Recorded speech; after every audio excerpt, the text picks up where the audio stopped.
आइए मित्रों, जय सिया राम।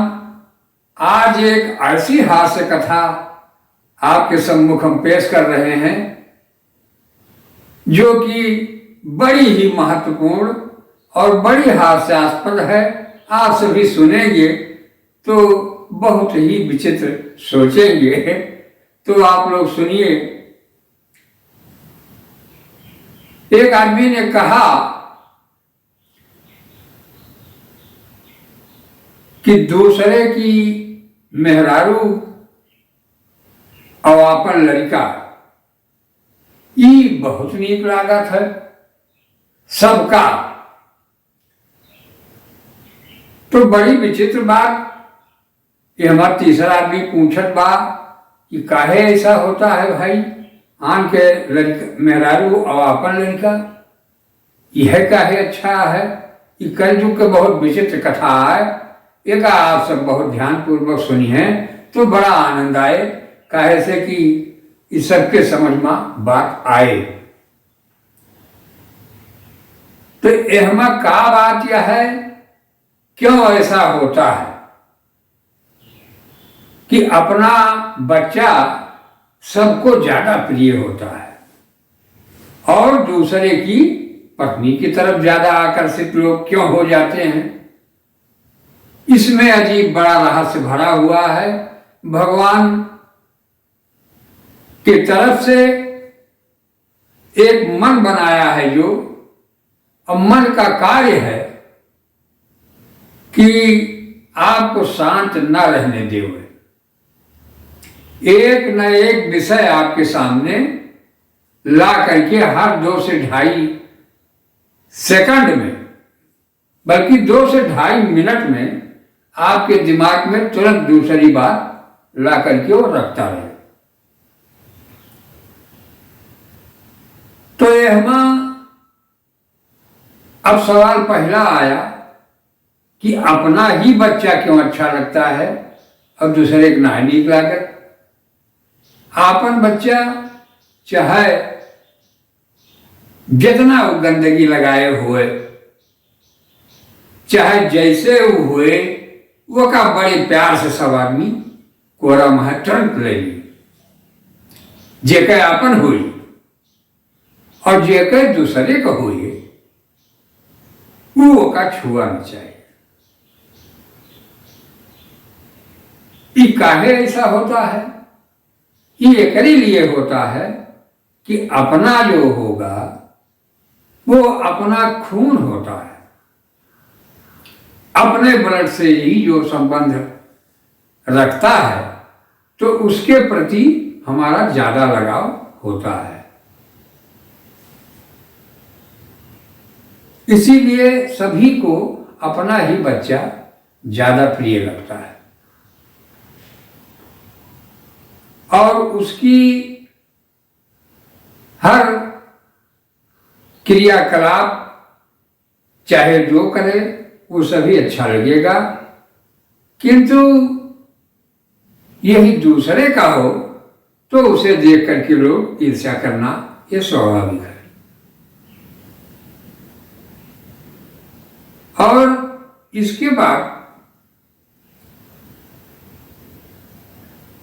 वो हमारे कुल का दीपक रहेगा, इसलिए हम उसके पीछे ज्यादा लगाव रखते हैं। और दूसरे की पत्नी क्यों अच्छी लगती है? अपनी पत्नी चाहे वो देवलोक की परी ही क्यों न हो, लेकिन कुछ है दिन बाद, आजकल तो ये कलिकाल का समय चल रहा है, इस कलयुग की तो बड़ी विचित्र दशा है। लेकिन इस कलयुग में महान वो, और कैसे है महान उसको जरा देखें। जय सपने हूँ, जय सपने हूँ, पर नारी नहेरी, जय सपने हूँ।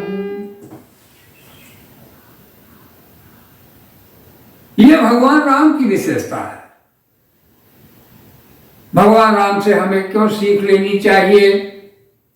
क्योंकि मर्यादा और इस संसार का संचालन पूरे आनंद के साथ कैसे चले, ये बड़ी भारी बात है। हमें आपको समझना चाहिए कि जब हम संसार में एक दूसरे से प्रेम रखेंगे, किसी के प्रति ईर्ष्या द्वेष जलन नहीं रखेंगे, तभी हमको सब कुछ उपलब्ध हो सकता है। तो वो बहुत बड़ा महान और तपस्वी कहा जाएगा जो पराई स्त्रियों को माता और बहनों के समान समझता है। वो केवल राम में ये विशेषता है। बाकी तो ये संसार और कलिकाल का तो ये काम ही है कि आपको पथ से भ्रष्ट कर दिया जाए, आप सद्मार्ग में जाने न पाए और सत्कर्म करने न पाए। तो हमें कुमार्ग पे ले जाने के लिए विषय और विकार ये बताए गए हैं। अब विषय और विकार ही के द्वारा हर व्यक्ति परेशान है, क्योंकि परेशानी का कोई और कारण नहीं है।